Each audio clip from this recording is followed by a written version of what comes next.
Mesdames, Messieurs de la presse parlée, écrite, télévisée en ligne, Mesdames, Messieurs,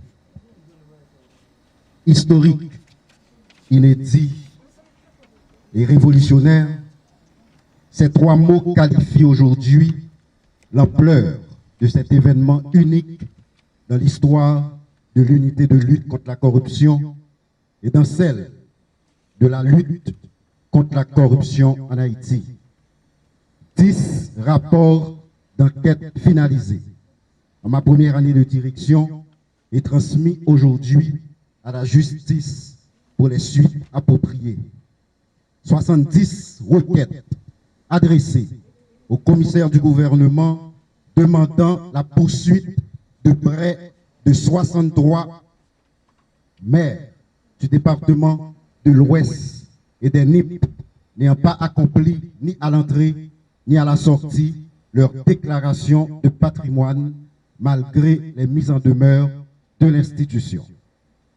Dans un élan de transparence et d'implication de la société civile, de la population haïtienne tout entière, dans cette croisade contre la corruption, j'ai pris, en ma qualité de directeur général de l'ULCC, le principal gendarme anticorruption de la République, la décision de rendre public et accessible à tous et à toutes un résumé exécutif de tous les rapports d'enquête que nous remettons en ce jour aux autorités de poursuite. Cette démarche explique la position de l'ULCC qui, malgré les vains efforts de certains pour jeter l'opprobre sur nos actions courageuses et impartiales, a resté déterminée dans notre objectif d'assainir l'administration publique. Nous sommes toutefois, au niveau de l'institution, préoccupés face à certains propos mensongers de certains acteurs multirôles. Ils s'improvisent spécialistes en tout, mais au vrai en rien. Ils sont à la fois en une seule personne, militants politiques, opposants politiques, supposés défenseurs des droits de l'homme, présidents d'organisations de défense des droits de l'homme, de militants anticorruption et étonnamment et paradoxalement avocats et défenseurs farouches de nombreuses personnes poursuivies pour des faits avérés de corruption. Une confusion de rôles questionnable qui met à nu dans notre société un déficit d'éthique et de déontologie.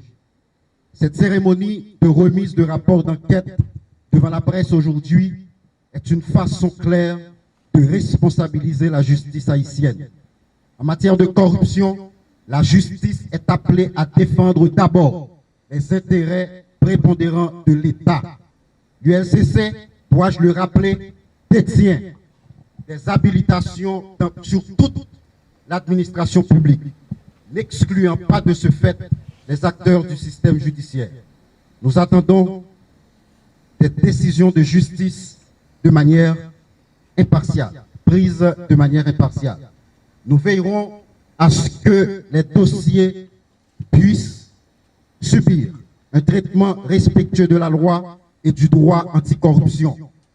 De la même façon que nous n'entendions sous aucune forme violer les droits des citoyens, l'ULCC décide de mettre à profit tous les pouvoirs accordés par le décret du 8 septembre 2004 qui fait du directeur général, en son article 2, le protecteur né des biens publics, qui l'autorise également, au terme de l'article 12, en son troisième alinéa, à utiliser toutes les techniques modernes et tous les procédés estimés nécessaires à la constatation d'infractions de corruption.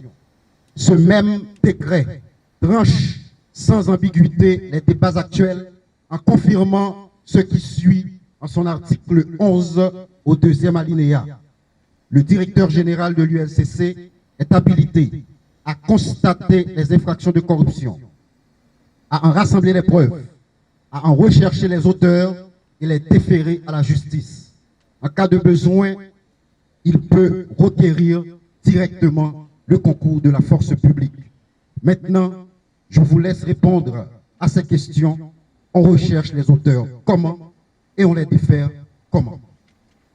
Je veux dire à la police nationale d'Haïti à cette phase qu'elle est également et légalement tenue d'exécuter tous les ordres de recherche émis par l'ULCC.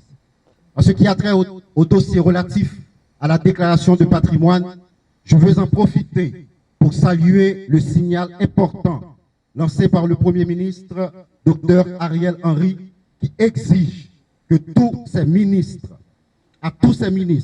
de venir remplir activement cette formalité obligatoire et légale. C'est un appui important dans cette bataille difficile pour la moralisation de la vie publique que nous conduisons. Les commissaires du gouvernement, leurs substituts et les greffiers formés à cette fin par l'ULCC en décembre dernier, avec le support sans faille du ministre de la Justice et de la Sécurité publique, ont cette grande responsabilité de mettre l'action publique en mouvement contre tous les contrevenants. Je l'ai dit dans mes propos lors de cette formation l'année dernière, je veux aujourd'hui le réaffirmer.